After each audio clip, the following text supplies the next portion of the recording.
ഞാൻ അങ്ങോട്ട് പോയിട്ടില്ല. ആണ്ടിലും ചക്രാപ്പൂരിലും ഒരു ബസ് വന്നുകൊണ്ടിരുന്ന ഇപ്പൊ 3 ബസ്സായി റൂട്ടിലൂടെ. ചുടലമാടം, കാലമാടം, വെറുമാടം. ഉച്ചയ്ക്ക് വരുന്ന ചുടലമാടനകത്ത് ഭയങ്കര ആളാ.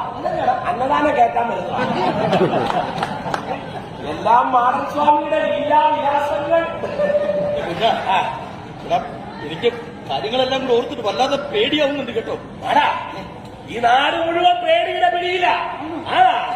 പിന്നെ ഇതൊന്നും പോരാ, കുറച്ചുകൂടെ പൊടിക്കൈയൊക്കെ വേണം.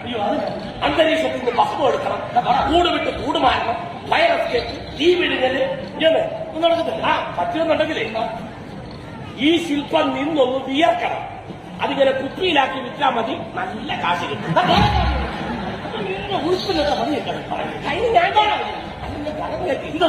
ഞാൻ കഴിഞ്ഞ ദിവസമുണ്ടല്ലോ ചാക്കടയിരുന്ന് ഒരു കാലിച്ചായ വിട്ടോണ്ടിരിക്കുക. അപ്പൊ 2 ഭക്തന്മാരടുത്ത് പറയുന്നു, ഇയാളുടെ പേരിൽ ഒരു പത്രം ഇറക്കിയാൽ കൊള്ളാറുണ്ട്. ആ പത്രം മേടിച്ച് വായിച്ചിട്ട് നിലത്തിങ്ങനെ വിരിച്ചിട്ടാൽ മതി, കമന്ന് കിടക്കണം.